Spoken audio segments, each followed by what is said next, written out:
یہ مضمون اقبال ایک باب کی حیثیت سے ریڈیو پاکستان سے نشر کیا گیا تھا 21 اپریل 1946 کو، اور یہ ان کی خواہش کے مطابق نشر کیا گیا تھا. انہوں نے مجھ سے کہا تھا کہ آپ ایک ایسا مضمون ریڈیو پاکستان پر پیش کیجئے جن سے ہمیں معلوم ہو سکے کہ علامہ کے جو آخری ایام تھے وہ کس طرح گزرے اور ان کی وفات کیسے ہوئی. تو انہی کی اسی خواہش کے مطابق یہ مضمون تحریر کیا تھا اور میری ہی آواز میں یہ ٹیلی کاسٹ کیا گیا تھا.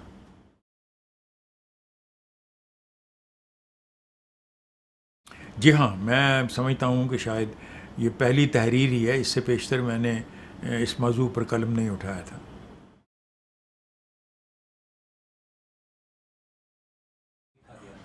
یہ جو اسی تحریر کا جو انگریزی ورشن ہے وہ بہت بعد میں تحریر کی گئی. میرے ایک دوست ڈاکٹر حفیظ ملک امریکہ میں پہلی کتاب علامہ پر انہوں نے شائع کی تھی، اقبال دا پوئٹ فلاسفر.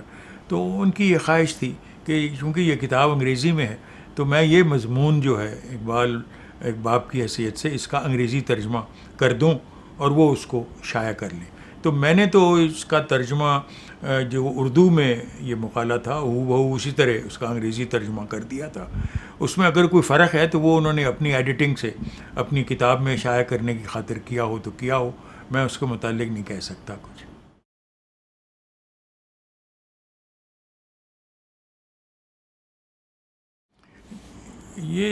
یہ درست ہے کہ علامہ کے جو نجی حالات ہیں، جو ان کی شخصی حالات ہیں، ان کی طرف میں نے کم توجہ اس لیے دی ہے چونکہ حضرت علامہ کی اپنی خواہش تھی کہ میری زندگی میں کوئی ایسا واقعہ نہیں جو دوسروں کے لیے جو کوئی سبق حاصل اس سے دوسرے کر سکیں.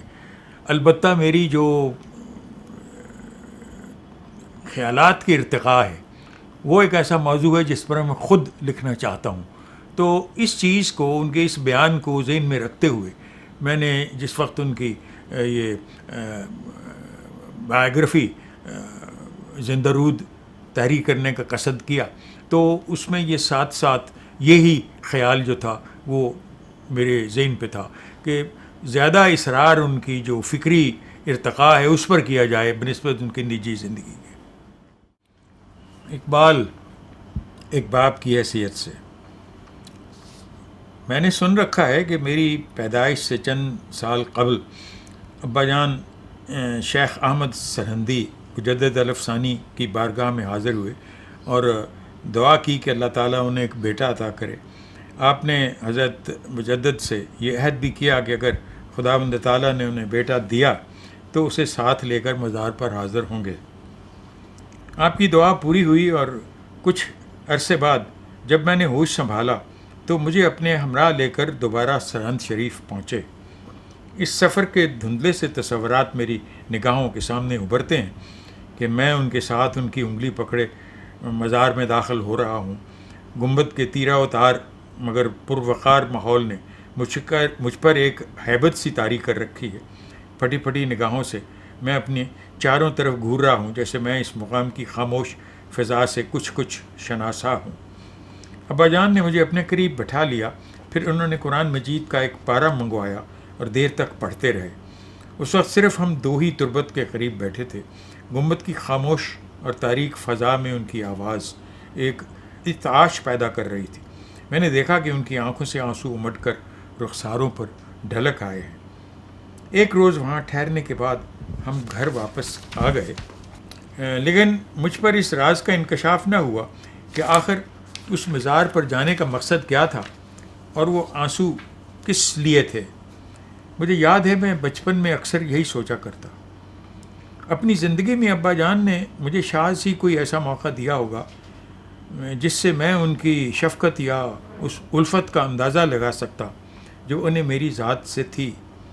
والدین بچوں کو اکثر پیار سے بھینچا کرتے ہیں، انہیں گلے سے لگاتے ہیں، انہیں چومتے ہیں، مگر مجھے ان کے خد و خال سے کبھی اس قسم کی شفقت پدری کا احساس نہ ہوا. بظاہر وہ کم گو اور سرد مہر سے دکھائی دیتے تھے، مجھے کبھی گھر میں منہ لٹکائے ادھر ادھر بھاگتے دیکھ کر مسکراتے تو مربیانہ انداز سے، گویا کوئی انہیں مجبوراً مسکرانے کو کہہ رہا ہو، اور اکثر اوقات تو میں انہیں اپنی آرام کرسی یا چارپائی پر آنکھیں بند کیے ہوئے اپنے خیالات میں مستغرق پاتا۔ اس سے یہ اندازہ اخذ کرنا کہ انہیں مجھ سے محبت نہ تھی سراسر غلط ہے۔ ان کی محبت کے اظہار میں ایک اپنی طرز کی خاموشی تھی جس میں عنفوان شباب کی وقتی ہیجان کا فقدان تھا، یا اس کی نوعیت فکری یا تخیلی تھی جس تک پہنچنے کی اہلیت میرا ذہن نارسا نہ رکھتا تھا۔ بہرحال جہاں تک میری ذات کا تعلق ہے، میں ان سے محبت تھوڑی کرتا تھا اور خوف زیادہ کھاتا تھا۔ ہر گھر کی باتیں چھوٹی چھوٹی ہوا کرتی ہیں، مگر ان سے گھر کے افراد کے کردار پر روشنی پڑتی ہے۔ بعض اوقات والدین میں اپنے بچوں کی تربیت کے سلسلے میں تنازع بھی ہو جایا کرتا ہے۔ اسی طرح ابا جان اور اماں جان میں میری وجہ سے کئی بار تکرار ہو جاتی۔ مثلا اماں جان کو میرے متعلق ہر گھڑی یہی فکر دامن گیر رہتا کہ جب کبھی میں اکیلا کھانا کھاؤں پیٹ بھر کر نہیں کھاتا، اس لیے وہ ہمیشہ مجھے اپنے ہاتھ سے کھانا کھلایا کرتی۔ یہاں تک کہ میں 8-9 برس کا ہو گیا، لیکن پھر بھی مجھے اپنے ہاتھ سے کھانا کھانے کی عادت نہ پڑی۔ ابا جان اس بات پر بار بار ناراض ہوتے کہ تم اسے بگاڑ رہی ہو، اگر یہ جوان ہو کر بھی خود کھانا نہ کھا سکا تو کیا ہوگا۔ ہم لوگ رات کو اکثر خشکا چاول کھایا کرتے تھے، لہٰذا اب یوں ہوتا کہ بطور احتیاط چمچہ میری پلیٹ کے قریب رکھ دیا جاتا، مگر کھانا اماں جان ہی کھلاتی۔ ابا جان کی عادت تھی کہ وہ ہمیشہ دبے پاؤں زنانے میں آیا کرتے، اس طرح کہ کسی کو کانوں کان خبر نہ ہونے پاتی۔ بہرحال جب بھی اماں جان مجھے کھلا رہی ہوتی تو ان کا دھیان باہر ہی رہتا، اور جو ہی وہ ابا جان کے قدموں کی ہلکی سی آہٹ سنتی تو اپنا ہاتھ پھرتی سے علیحدہ کر کے چمچہ میرے آگے رکھ دیتی اور میں خود کھانے میں مشغول ہو جاتا۔ مجھے یقین ہے کہ ابا جان کئی مرتبہ اس کا سراغ لگا چکے تھے، لیکن وہ اپنی مخصوص مسکراہٹ کے بعد چلے جایا کرتے۔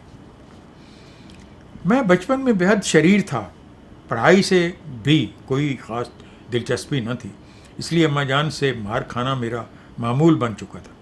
اماں جان بچوں کی پرورش کے سلسلے میں ایک ایسے اصول کی پابند تھی جو نہایت سخت تھا۔ وہ اکثر کہا کرتی کہ اولاد کو کھانے کو دو سونے کا نوالا، لیکن دیکھو قہر کی نظر سے۔ اسی اصول کے پیش نظر گو میں ان کے ہاں 12 برس کے شدید انتظار کے بعد پیدا ہوا۔ مجھے یاد نہیں کہ انہوں نے مجھے کبھی ایسی شفقت یا محبت کا اظہار کیا ہو جس کی توقع بچے اپنی ماؤں سے رکھتے ہیں۔ البتہ میں نے اتنا سن رکھا ہے کہ وہ جب کبھی بھی مجھے پیار کرتیں میری نیند کے عالم میں کرتیں تاکہ مجھے علم نہ ہو سکے۔ شاید اسی لیے بچپن میں میرے ذہن میں یہ خیال بھی گزرا کرتا کہ میری ماں دراصل میری حقیقی ماں نہیں بلکہ ستیلی ماں ہے۔ بہرحال ابا جان سے بہت کم مار کھائی ہے، میرے لیے ان کی جھڑکی کافی ہوا کرتی۔ گرمیوں میں دوپہر کے وقت دھوپ میں ننگے پاؤں پھرنے پر مجھے کئی بار کوسا گیا۔ ابا جان جب کبھی برہم ہوتے تو ان کے منہ سے ہمیشہ یہی الفاظ نکلتے: احمق آدمی، بے وقوف۔ ان سے کبھی مار کھانے کا اتفاق ہوا تو اس کی وجہ نوکروں کو برا بھلا کہنا یا جھوٹ بولنا تھی۔ بسا اوقات ایسا بھی ہوا کہ اگر ابا جان نے میری کسی شرارت پر مجھے مارنے کے لیے ہاتھ اٹھایا تو اماں جان بیچ میں آ کھڑی ہوئیں اور انہیں روک دیا، یا اگر اماں جان نے مجھے ضرورت سے زیادہ پیٹا تو ابا جان خفا ہوئے کہ بچے کو اس بے دردی سے نہیں مارنا چاہیے۔ ایک دفعہ میں آنکھوں پر پٹی باندھے اماں جان کے پیچھے پیچھے بھاگ رہا تھا کہ ٹھوکر لگی اور منہ کے بل گر پڑا، جس کی وجہ سے ہونٹ کٹ گیا اور منہ سے خون جاری ہو گیا۔ اتفاق سے اسی لحظہ ابا جان زنانے میں داخل ہوئے اور اچانک میرے منہ سے یوں خون بہتا دیکھ کر بے ہوش ہو گئے۔ ہم گھر میں شور نہ مچا سکتے تھے۔ اگر میں اپنے ہم عمر بچوں کے ساتھ باہر دالان میں کبھی کرکٹ کھیل رہا ہوتا تو ہمیں حکم ملتا کہ یہاں مت کھیلو، اور ہم منہ لٹکائے وہاں سے چل دیتے۔ لیکن بعض اوقات وہ ہمارے کھیل میں خود بھی شریک ہو جایا کرتے۔ ہمارے ہاتھ ان کی طرف گیند پھینکتے پھینکتے تھک جاتے، مگر وہ بلہ تھامے ٹھپ ٹھپ کرتے رہتے۔ ایک دفعہ وہ اندر بیٹھے تھے، میں نے ہٹ جو لگائی تو گیند دروازے کے شیشے کو توڑتی ان کے کمرے میں جا گری۔ اس دن سے ہمیں کرکٹ کھیلنے کی ممانعت کر دی گئی۔ کئی بار کھلی بہار میں جب میں کوٹھے پر پتنگ اڑا رہا ہوتا تو وہ دبے پاؤں اوپر آ جاتے اور میرے ہاتھ سے پتنگ لے کر خود اڑانے لگتے. مگر مجھے یاد ہے کہ انہوں نے جب بھی کسی اور پتنگ سے پیچ لڑایا تو ہمیشہ ہماری پتنگ ہی کٹی. ایک مرتبہ میں ابا جان اور اماں جان کے ساتھ سیالکوٹ بھی گیا. تب دادا جان باقاعدہ حیات تھے. وہ بہت ضعیف ہو چکے تھے اور اپنے کمرے میں ہمیشہ چارپائی پر بیٹھے رہتے. میں ان کے پاس جاتا تو آنکھوں کو اپنے ہاتھ کا سایہ دے کر مجھے دیکھتے اور پوچھتے کہ کون ہے. جب میں اتنا بتاتا کہ میں جاوید ہوں تو ہنس پڑتے. تاک میں سے ایک ٹین کا ڈبہ اٹھاتے اور اس میں سے برفی نکال کر مجھے کھانے کو دیتے. جب عید کا چاند دکھائی دیتا تو گھر میں بڑی چہل پہل ہو جاتی. میں عموماً ابا جان کو عید کا چاند دکھایا کرتا تھا. وہ مجھے نہانے سے سخت نفرت تھی، لیکن اس شب گرم پانی سے اماں جان مجھے نہلاتی اور میں بڑے شوق سے نہاتا. نئے کپڑے یا جوتوں کا نیا جوڑا سرہانے رکھ کر سوتا. صبح اٹھ کر نئے کپڑے پہنے جاتے. عیدی ملتی. کمخاب کی ایک اچکن جس کے نقرئی بٹن تھے مجھے ہر عید پر اماں جان پہنایا کرتی. سر پر تلے کی ٹوپی پہنتا اور مجھے کلائی پر باندھنے کے لیے ایک سونے کی گھڑی بھی دی جاتی جو افغانستان کے بادشاہ نادر شاہ نے میرے لیے تحفے کے طور پر بھیجی تھی. سچ دھج کر میں ابا جان کے ساتھ عید کی نماز پڑھنے کے لیے جاتا. ان کی انگلی پکڑے شاہی مسجد میں داخل ہوتا اور ان کے ساتھ عید کی نماز ادا کرتا. نماز سے فارغ ہو کر ہم گھر آتے. ابا جان کی عادت تھی کہ وہ عید کے روز سویوں پر دہی ڈال کر کھایا کرتے تھے. سارا دن انہیں ملنے والوں کا تانتا بندھا رہتا اور دن کھاتے پیتے ہنستے کھیلتے گزر جاتا. مجھے وہ دن بھی خوب یاد ہے جب میں پہلی بار اسکول گیا. میری عمر کوئی 5-5.5 برس کی ہوگی. اماں جان بہت فکر مند تھیں کہ میں سارا دن گھر سے دور کیسے رہ سکوں گا. ابا جان انہیں دلاسا دیتے رہے، لیکن ساتھ خود بھی علی بخش سے پوچھتے کہ جاوید کو لینے کوئی نہیں گیا. چھٹی ہونے پر جب میں گھر آیا تو اماں جان برآمدے میں کھڑی میری راہ تک رہی تھیں. ابا جان بھی اپنے کمرے سے اٹھ کر آ گئے اور مجھ سے پوچھنے لگے کہیں اداس تو نہیں ہو گئے تھے. بعد میں اسکول جانا ایک معمول بن گیا. ابا جان کو گانا سننے کا شوق تھا اور اچھے گانے والوں کو جب کبھی گھر بلوا کر ان سے اپنا یا اوروں کا کلام سنتے تو مجھے بھی پاس بٹھا لیا کرتے. فقیر نجم الدین مرحوم ابا جان کو اکثر ستار یا طاؤس بجا کر سنایا کرتے تھے. خود ابا جان کو جوانی میں ستار بجانے کا شوق رہ چکا تھا، لیکن جب وہ اعلیٰ تعلیم کی حاصل کرنے کے لیے یورپ گئے تو اپنی ستار کسی دوست کو دے گئے. 1931 میں جب گول میز کانفرنس میں شمولیت کے لیے ابا جان انگلستان گئے تو اس وقت میری عمر کوئی 7 برس کے لگ بھگ تھی. میں نے انہیں ایک اونٹ پٹانگ سا خط لکھا اور خواہش ظاہر کی کہ جب وہ واپس تشریف لائیں تو میرے لیے گراموفون لیتے آئیں. گراموفون تو وہ لے کر نہ آئے، لیکن میرا انہیں انگلستان میں لکھا ہوا خط اس نظم کی شان نزول کا باعث بنا جو شروع ہوتی ہے دیار عشق میں اپنا مقام پیدا کر، نیا زمانہ نئے صبح و شام پیدا کر. اماں جان کی بڑی آرزو تھی کہ ابا جان تمام دن گھر پر پڑے رہنے کی بجائے کہیں ملازمت کر لیں. یہ سن کر ابا جان عموماً مسکرا دیا کرتے، اور یہ حقیقت ہے کہ بچپن میں میں نے بھی اس مہم کو سلجھانے کی بارہا کوشش کی کہ میرے ابا جان کام کیا کرتے ہیں. اگر کوئی اجنبی مجھ سے یہ سوال پوچھ بیٹھتا تو میں خاموش ہو جاتا کیونکہ میں خود نہ جانتا تھا. اسی طرح اماں جان اس بات پر بھی مصر رہتی کہ کرایہ کا مکان چھوڑ کر اپنا گھر بنوائیے. ان ایام میں ہم میکلوڈ روڈ پر رہا کرتے تھے. چند سالوں بعد اماں جان کے گھر کے اخراجات سے بچائے ہوئے روپوں سے زمین خریدی گئی اور جاوید منزل کی تعمیر شروع ہوئی. زمین اور مکان اماں جان کے نام تھے اور انہی کی ملکیت تھے. بہرحال جب تعمیر مکمل ہو گئی تو ہم میو روڈ پر اٹھ آئے، لیکن اماں جان نئے گھر میں بیمار گاڑی پر ہی لائی گئیں کیونکہ ان دنوں وہ سخت علیل تھیں. انہیں چارپائی پر لٹائے اندر لایا گیا. دوسرے دن ابا جان جب انہیں دیکھنے کے لیے زنانے میں آئے تو انہوں نے اپنے ہاتھ میں کچھ کاغذات اٹھا رکھے تھے. آپ نے اماں جان سے کہا کہ اس مکان کو جاوید کے نام ہبہ کر دو، لیکن اماں جان نہ مانتی تھیں. وہ کہتی تھیں کہ مجھے کیا معلوم یہ لڑکا بڑا ہو کر کیسا نکلے. میں انشاءاللہ جلد صحت یاب ہو جاؤں گی، آپ کسی قسم کا فکر نہ کریں۔ لیکن ابا جان نے انہیں آگاہ کیا کہ زندگی اور موت تو خدا کے ہاتھ میں ہے۔ اس پر انہوں نے ہبہ نامے پر دستخط کر دیے۔ یوں جاوید منزل میرے نام منتقل ہو گئی۔ ابا جان نے کرایہ نامہ بھی تحریر کیا، جس کی روح سے آپ میرے کرایہ دار کی حیثیت سے اس گھر میں رہنے لگے۔ آپ سامنے کے 3 کمروں کی میں رہائش کا کرایہ ہر ماہ کی 21 تاریخ کو ادا کرتے تھے۔ نئے گھر میں قدم رکھنے کے تیسرے یا چوتھے روز اماں جان پر اچانک غشی کا عالم طاری ہو گیا۔ کوئی 5 بجے شام کے قریب جب مجھے ان کے پاس لے جایا گیا تو وہ بستر پر بے ہوش پڑی تھیں۔ میں نے ان کے حلق میں شہد ٹپکایا اور روتے ہوئے کہا کہ اماں جان میری طرف دیکھیے۔ انہوں نے آنکھیں کھول دیں، لہجہ بھر کے لیے میری طرف دیکھا اور پھر آنکھیں بند کر لیں۔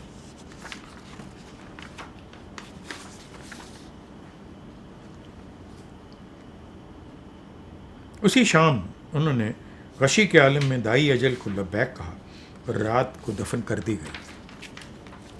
ان کی وفات کے وقت میری عمر 10 برس تھی اور منیرہ کی 4 برس۔ اماں جان کے انتقال کے بعد ہم دونوں بچے ابا جان کے زیادہ قریب آ گئے۔ مجھے اچھی طرح یاد ہے کہ جس وقت اماں جان فوت ہوئیں تو ہم دونوں بہن بھائی ایک دوسرے کا ہاتھ پکڑے روتے ہوئے ابا جان کے کمرے کی طرف گئے۔ وہ حسب معمول اپنی چارپائی پر نیم دراز تھے، کیونکہ ان دنوں خود بھی بیمار رہتے تھے۔ گلا بیٹھ چکا تھا اور صاف بول نہ سکتے تھے۔ میں اور منیرہ ان کے دروازے تک پہنچ کر ٹھٹک سے گئے۔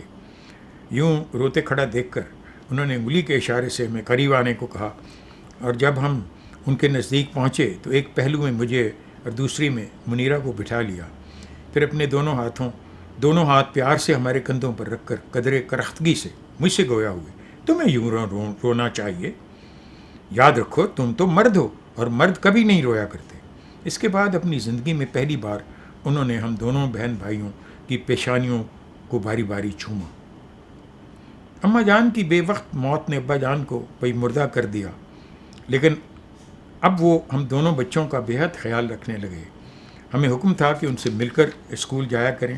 جانے سے پہلے اور آنے کے بعد وہ ہم دونوں کی پیشانیوں پر بوسہ دیا کرتے، مگر مجھے اس بوسے میں شفقت کی بجائے ہمیشہ معمول کی جھلک دکھائی دیتی، گویا وہ ہمیں اس لیے چومتے ہیں کہ کہیں ہم دونوں یہ تصور نہ کر لیں کہ ہمیں ابا جان کی محبت میسر نہیں ہے۔ بہرحال منیرہ کو ان کا قرب حاصل تھا اور وہ رات کو عموماً انہی کے بستر میں سو جایا کرتی۔ اس کی ہر خواہش بغیر کسی حیل و حجت کے پوری کر دی جاتی، اگر میں کبھی اسے جھڑکتا یا مار بیٹھتا تو میری شامت آ جاتی۔ انہیں ہم دونوں بہن بھائیوں کے جھگڑے پر بہت رنج ہوتا تھا۔ وہ اپنے احباب سے اکثر مایوسانہ انداز میں کہا کرتے کہ یہ دونوں آپس میں لڑتے رہتے ہیں اور مجھ سے دیکھا نہیں جاتا، اور احباب کے یہ کہنے کے باوجود کہ جس گھر میں بچے ہوں وہاں لڑائی جھگڑا ہوا ہی کرتا ہے، ان کی تسلی نہ ہوتی۔ مجھ سے بارہا جل کر کہا کرتے، تمہارا دل تو پتھر کا ہے، تم بڑے سنگ دل ہو، اتنا نہیں جانتے کہ اس بہن کے سوا تمہارا اس دنیا میں کوئی نہیں ہے۔ اماں جان کی وفات کے کچھ عرصہ بعد وہ مجھے اس خیال سے اپنے ہمراہ بھوپال لے گئے کہ ان کی عدم موجودگی میں منیرہ سے لڑتا نہ رہوں۔ ہم بھوپال میں کوئی 2-1 ماہ ٹھہرے۔ وہاں ڈاکٹر باسط ابا جان کے معالج تھے اور ان کے گلے کا علاج برقی شعاعوں سے کرتے تھے۔ مجھے روز پڑھانے کے لیے ایک استاد بھی شیش محل آیا کرتے۔ شیش محل کے قریب ایک جھیل کے کنارے میں ڈاکٹر باسط کے بچوں کے ساتھ کھیلا کرتا۔ ڈاکٹر باسط کا گھر شیش محل کے مقابل تھا اور اس کے سامنے غالباً ایک وسیع میدان تھا۔ بہرحال بھوپال میں میرا بیشتر وقت ابا جان کی نگاہوں کے سامنے ہی گزرتا تھا۔ رات کو کھانے کی میز پر مجھے سکھایا کرتے کہ چمچہ اس طرح پکڑنا چاہیے اور کانٹا یوں۔ میں فطرتاً کچھ شرمیلا واقع ہوا تھا، اس لیے جب کبھی انہیں لوگ وہاں ملنے آتے یا وہ لوگوں کے ہاں جاتے تو مجھ سے ہمیشہ کہا کرتے کہ لوگوں کے سامنے خاموش بیٹھ رہنے کی بجائے ان سے بات چیت کرنی چاہیے۔ بھوپال سے واپسی پر ہم چند دنوں کے لیے دہلی ٹھہرے۔ وہاں ابا جان بذات خود مجھے تاریخی مقامات کی سیر کرانے کے لیے لے گئے۔ پہلے لال قلعہ دیکھا، پھر نظام الدین اولیاء گئے اور پھر نئی دہلی سے ہوتے ہوئے قطب مینار پہنچے. میرا دل چاہا کہ قطب مینار کے اوپر چڑھ جاؤں اور میں نے ابا جان کو اب ساتھ آنے کے لیے کہا, مگر وہ بولے تم جاؤ, میں اتنی بلندی پر نہیں چڑھ سکتا, اور جب اوپر پہنچو تو نیچے کی طرف مت دیکھنا, کہیں دہشت سے گر نہ پڑو. بالآخر ہم لاہور واپس آ گئے. گرمیوں میں ابا جان باہر سوتے اور میری چارپائی ان کے قریب ہوا کرتی. رات گئے تک وہ جاگتے رہتے, کیونکہ انہیں عموماً رات کو تکلیف ہوتی تھی, اور جب شیر کی آمد ہوتی تو ان کی طبیعت اور بھی زیادہ خراب ہو جایا کرتی. چہرے پر تغیر رونما ہو جاتا, بستر پر کروٹیں بدلتے, کبھی اٹھ کر بیٹھ جاتے, کبھی گھٹنوں میں سر دے دیتے. اکثر اوقات وہ رات کے 2 یا 3 بجے علی بخش کو تالی بجا کر بلاتے اور اس سے اپنی بیاض اور قلم دوات لانے کو کہتے. جب وہ لے آتا تو بیاض پر اشعار لکھ دیتے. اشعار لکھ چکنے کے بعد ان کے چہرے پر آہستہ آہستہ سکون کے آثار نمودار ہو جاتے اور وہ آرام سے لیٹ جاتے. ابا جان کی عادت سر کے نیچے ہاتھ رکھ کر بستر کے ایک طرف سونے کی تھی. اس حالت میں ان کا ایک پاؤں اکثر ہلتا رہتا, جس سے دیکھنے والا یہ اندازہ لگا سکتا کہ وہ ابھی سوئے نہیں بلکہ کچھ سوچ رہے ہیں. لیکن جب وہ گہری نیند سو جاتے تو خراٹے لیا کرتے اور نہایت بھیانک قسم کی آوازیں نکلتی. کئی بار میں ان کے خراٹوں سے ڈر جایا کرتا. ابا جان کو میں نے 20 مرتبہ خود بخود مسکراتے یا روتے دیکھا ہے. جب کبھی تنہائی میں بیٹھے اپنا کوئی شعر گنگناتے تو ان کا بے جان سا ہاتھ عجیب تغافل کے عالم میں اٹھتا اور ہوا میں گھوم کر اپنی جگہ پر آ گرتا. ساتھ ہی ان کے سر کو ہلکی سی جنبش ہوتی. صبح کی نماز بہت کم چھوڑتے تھے.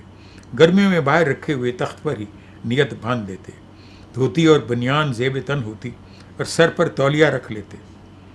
ان کے کمرے کی حالت پریشان سی رہتی تھی. دیواریں گرد و غبار سے اٹی ہوتیں. بستر ان کی دھوتی اور بنیان کی طرح میلا ہو جاتا, مگر انہیں بدلوانے کا خیال نہ آتا.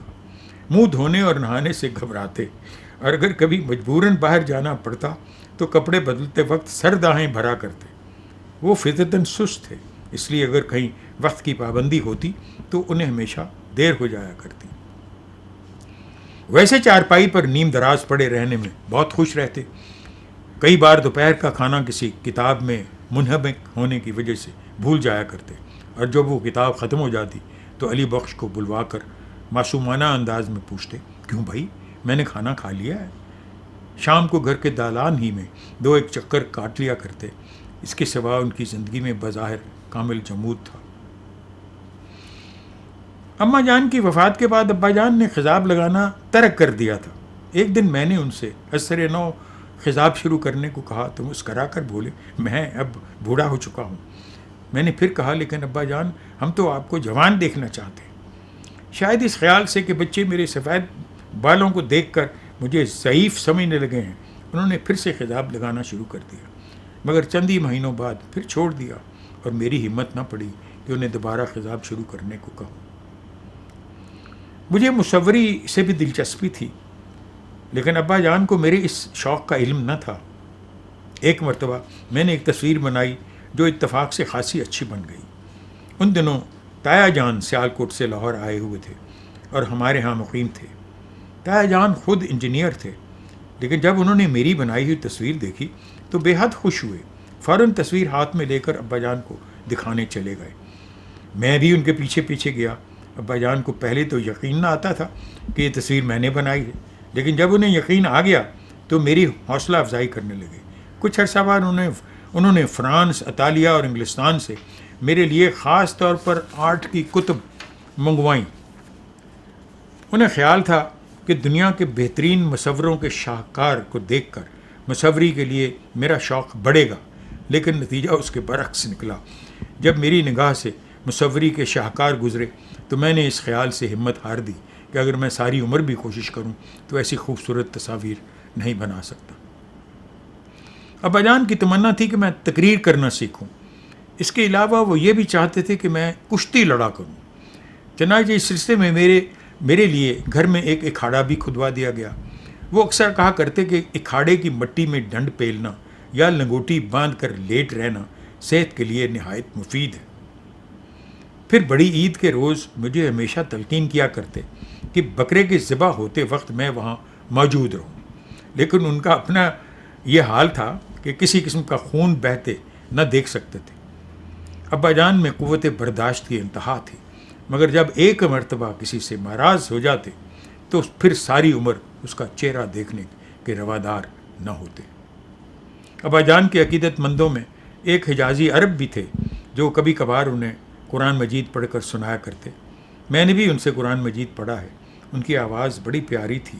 ابا جان جب بھی ان سے قرآن مجید سنتے مجھے بلا بھیجتے اور اپنے پاس بٹھا لیتے. ایک مرتبہ انہوں نے سورۃ مزمل پڑھی تو آپ اتنا روئے کہ تکیہ آنسوؤں سے تر ہو گیا. جب وہ ختم کر چکے تو آپ نے سر اٹھا کر میری طرف دیکھا اور مرتعش لہجے میں بولے، تمہیں یوں قرآن پڑھنا چاہیے. اسی طرح مجھ سے ایک مرتبہ مسدس عالی پڑھنے کو کہا، اور خاص طور پر وہ بند جب قریب بیٹھے ہوئے میاں محمد شفیع نے دہرایا، وہ نبیوں میں رحمت لقب پانے والا، تو آپ سنتے ہی آبدیدہ ہو گئے. میں نے اماں جان کی موت پر انہیں آنسو بہاتے نہ دیکھا تھا، مگر قرآن مجید سنتے وقت یا اپنا کوئی شعر پڑھتے وقت یا رسول اللہ کا اسم مبارک کسی کے نوک زبان پر آتے ہی ان کی آنکھیں بھر آیا کرتی. مجھے کہانیوں کی کتابیں پڑھنے کا بہت شوق تھا. باغ و بہار، قصہ چہار درویش، حاتم طائی، طلسم ہوشربا اور عبدالحلیم شرر کے سب ناول پڑھ ڈالے تھے. 7ویں جماعت کے امتحان کے قریب میرے ہاتھ الف لیلا لگ گئی، اور اس کتاب سے میں اس قدر مسحور ہوا کہ رات گئے تک اسے پڑھتا رہتا. امتحان سر پر آ گئے لیکن میں نے الف لیلا کو نہ چھوڑا، بلکہ رات کو امتحان کی تیاری کرنے کی بجائے الف لیلا پڑھتا رہتا. نتیجہ یہ ہوا کہ 7ویں جماعت کے امتحان میں ناکام رہ گیا. جب ابا جان کو علم ہوا کہ میں الف لیلا میں منہمک ہونے کی وجہ سے امتحان میں ناکام رہا ہوں تو برہم نہ ہوئے. کہنے لگے، اگر تم امتحان میں کامیاب ہو جانے کے بعد الف لیلا پڑھتے تو تمہیں اور بھی لطف آتا. ابا جان کو معلوم تھا کہ مجھے بڑی بڑی شخصیتوں کے آٹوگراف لینے کا شوق ہے، کہ وہ میری اس عادت کو نہ تو برا سمجھتے تھے اور نہ سراہتے.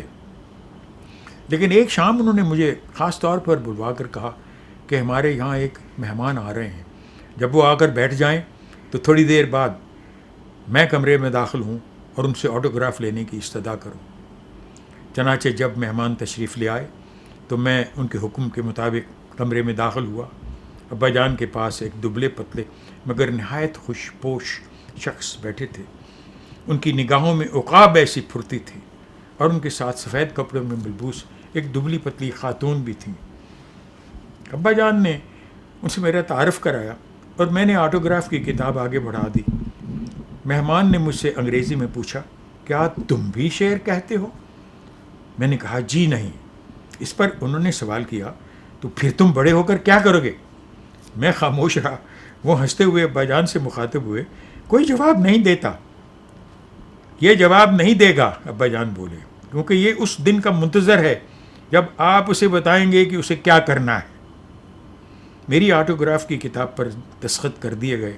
یہ میری خالق پاکستان قائد اعظم محمد علی جناح اور محترمہ فاطمہ جناح سے پہلی ملاقات تھی.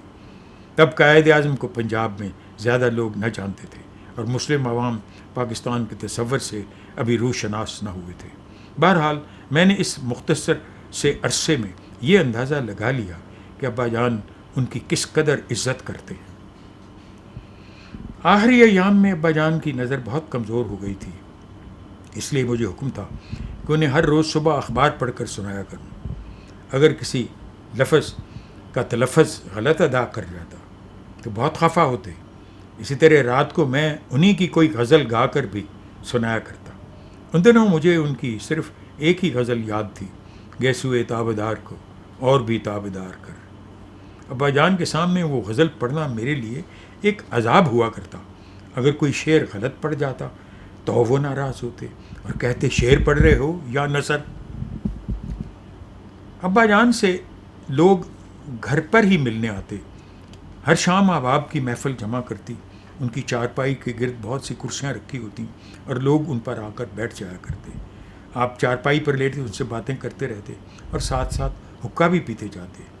رات کا کھانا نہ کھاتے تھے، صرف کشمیری چائے پینے پر اکتفا کرتے. رات گئے تک علی بخش ان کے پاؤں دباتا، اور اگر میں کبھی دبانے بیٹھتا تو منع کر دیتے اور کہتے تم ابھی چھوٹے ہو، تھک جاؤ گے۔ مجھے خاص طور پر حکم تھا کہ جب بھی ان کے پاس لوگ بیٹھے ہوں اور کوئی بحث مباحثہ ہو رہا ہو تو میں وہاں ضرور موجود رہوں، لیکن مجھے ان کی باتوں میں کوئی دلچسپی نہ ہوا کرتی کیونکہ وہ میری سمجھ سے بالا تر ہوتی، سو میں عموماً موقع پا کر وہاں سے کھسک جایا کرتا، جس پر انہیں بہت رنج ہوتا اور اپنے احباب سے کہتے یہ لڑکا نہ جانے کیوں میرے پاس بیٹھنے سے گریز کرتا ہے۔ دراصل اب وہ تنہائی بھی محسوس کرنے لگے تھے اور اکثر اوقات افسردگی سے کہا کرتے سارا دن یہاں مسافروں کی طرح پڑا رہتا ہوں، میرے پاس آ کر کوئی نہیں بیٹھتا۔ آخری رات ان کی چارپائی گول کمرے میں بچھی تھی، عقیدت مندوں کا جم گھٹا تھا۔ کوئی 9 بجے کے قریب میں اس کمرے میں داخل ہوا تو پہچان نہ سکے، پوچھا کون ہے؟ میں نے جواب دیا میں جاوید ہوں۔ ہنس پڑے اور بولے جاوید بن کر دکھاؤ تو جانے۔ پھر اپنے قریب بیٹھے ہوئے چودھری محمد حسین سے مخاطب ہوئے، چودھری صاحب اسے جاوید نامے کے آخر میں وہ دعا خطاب جاوید ضرور پڑھوا دیجیے گا۔ اس رات ہمارے ہاں بہت سے ڈاکٹر آئے ہوئے تھے، ہر کوئی ہراساں دکھائی دیتا تھا کیونکہ ڈاکٹروں نے کہہ دیا تھا کہ آج کی رات مشکل سے کٹے گی۔ کوٹھی کے صحن میں کئی جگہوں پر 2-2 3-3 کی ٹولیوں میں لوگ کھڑے باہم سرگوشیاں کر رہے تھے۔ ابا جان سے ڈاکٹروں کی یہ رائے مخفی رکھی گئی، مگر وہ بڑے تیز فہم تھے، انہیں اپنے احباب کا بکھرا ہوا شیرازہ دیکھ کر یقین ہو گیا تھا کہ بساط عنقریب الٹنے والی ہے۔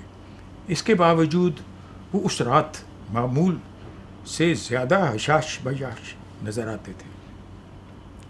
مجھے بھی حالات سے آگاہ نہ کیا گیا، اس لیے میں معمول کے مطابق اپنے کمرے میں جا کر سو رہا، مگر صبح طلوع آفتاب سے پیشتر مجھے علی بخش نے آ کر جھنجھوڑا اور چیختے ہوئے کہا جاؤ دیکھو تمہارے ابا جان کو کیا ہو گیا ہے۔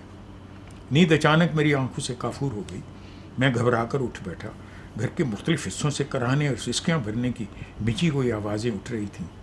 میں اپنے بستر سے اس خیال سے نکلا کہ جا کر دیکھوں تو صحیح کہ انہیں کیا ہو گیا ہے۔ جب میں اپنے کمرے سے گزرتا ہوا ملکہ کمرے میں پہنچا تو منیرہ تخت پر اکیلی بیٹھی اپنے چہرے کو دونوں ہاتھوں میں چھپائے رو رہی تھی۔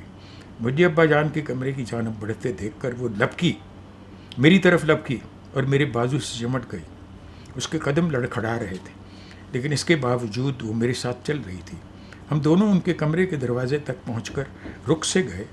میں نے دہلیز پر کھڑے کھڑے اندر جھانکا، ان کے کمرے میں کوئی بھی نہ تھا، کھڑکیاں کھلی تھیں اور وہ چارپائی پر سیدھے لیٹے تھے، ان کی گردن تک سفید چادر سے انہیں ڈھانپا گیا تھا جو کبھی کبھار ہوا کے جھونکے سے ہل جاتی۔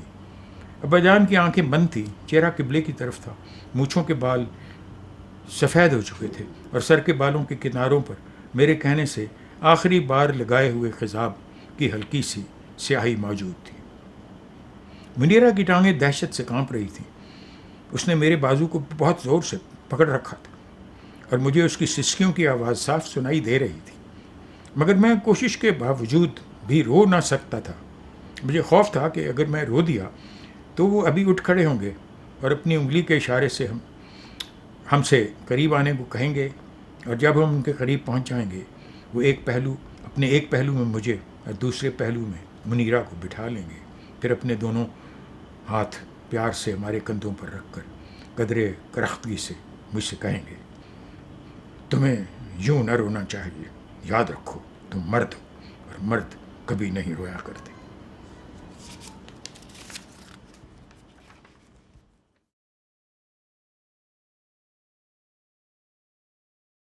نہیں فرمائش ہی ہوتی تھی، فرمائش ہی کر کے شعر پڑھاتے تھے، کیونکہ ہماری کیسے ضرورت ہو سکتی کہ ان کے سامنے کوئی شعر پڑھیں۔ فرمائش ہی کرتے تھے کہ بھئی وہ فلاں چیز، خاص طور پر ان کی عموماً زیادہ تر جو فرمائش ہوتی تھی وہ مسدس علی پر ہی ہوتی تھی، کیونکہ وہ پتہ نہیں یا تو یہ چاہتے تھے کہ مسدس کے جو مختلف اس کے کہہ لیجئے ان کے موڈز ہیں اب مولانا علی کے، وہ میں جذب کرنے کی کوشش کروں، کیونکہ مسدس میں کچھ اشعار تو ایسے ہیں جو کوئی شکوہ معلوم ہوتا ہے، اور معلوم ہوتا ہے کہ علامہ اقبال کا شکوہ جو ہے وہ ان سے متاثر ہو کے یا انہی کی ایک سر سے آگے اس کو بڑھایا جا رہا ہے. لیکن شکوہ آف کورس اس کی اپنی نوعیت ہے, اس کی اپنی پرواز ہے اس کی, لیکن حال ہی میں وہ چیزیں موجود ہیں. تو اکثر جو ان کی فرمائش ہوتی تھی وہ یہی ہوتی تھی کہ حالی سناؤ, مسدس میں سے جو بھی ان کو پسند, تمہیں پسند ہے جو سناؤ, جیسے نبیوں میں رحمت لقب پانے والے. تو اکثر یہی ہوتا تھا. مجھے جہاں تک یاد پڑتا ہے انہوں نے, یا پھر یہ ہے کہ بھائی میرا کوئی کلام تمہیں آتا ہے تو وہ سناؤ. باقی میرے خیال ہے کبھی انہوں نے غالب کے متعلق مجھے نہیں کہا.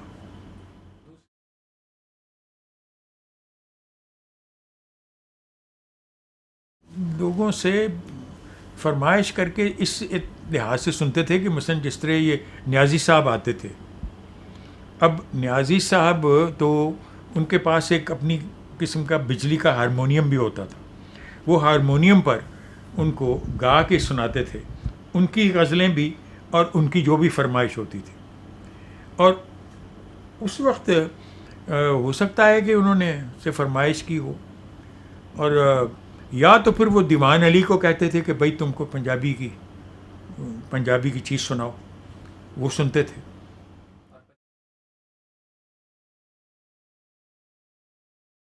سلطان باہو کا کلام سنتے تھے, پھر ہیر سنتے تھے, اور اسی طرح میاں محمد شاعر جو ایک پنجابی کے اور معروف کلاسیکل شاعر, ان کا کلام سنتے تھے. تو یہ تو دیوان علی ہی ان کو سناتے تھے. اور باقی اس قسم کے واقعات ہیں ان کی زندگی میں کہ تاثیر آئے.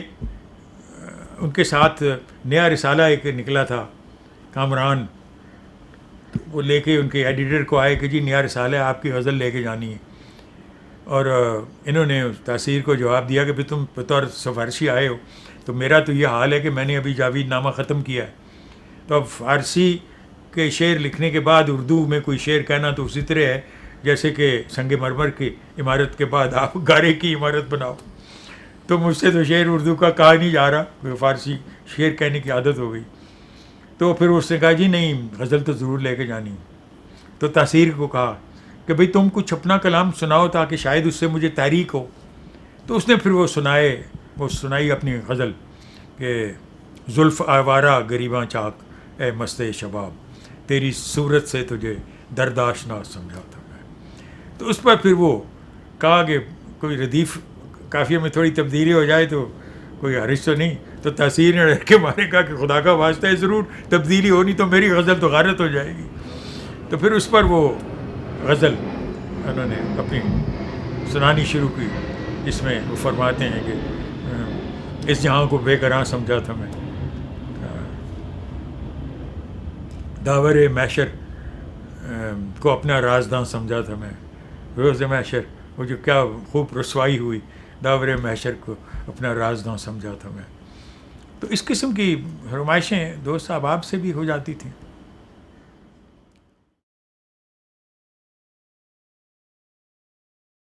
کیا ہے وہ تو علامہ نے ان کو ایک طرح سے وصیت کی تھی, یا یہ فرمایا تھا کہ جس وقت میں ان کی وفات کے دن رات, بلکہ جب ان کے وہاں موجود تھا تو میری موجودگی میں انہوں نے کہا تھا کہ ان کو پڑھا دینا. تو اس سے مراد یہی تھی کہ میرے مرنے کے بعد تمہیں یہ خیال رہے. اور میرے گارڈین بھی وہ مقرر کیے گئے تھے.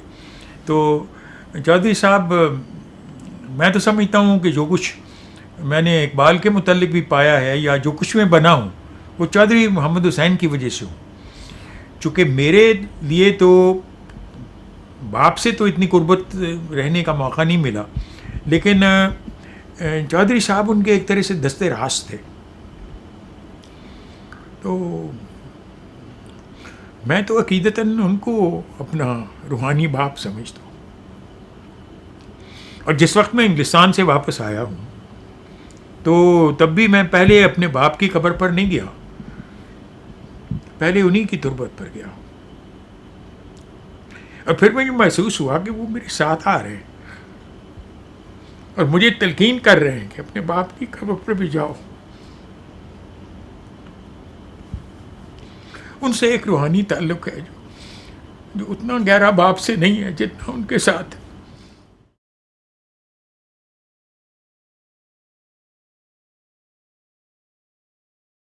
فارسی سے میں غیر مانوس تھا، تو وہ فارسی کا شعر پڑھتے تھے اور پھر اس کا ترجمہ اردو میں کرتے تھے.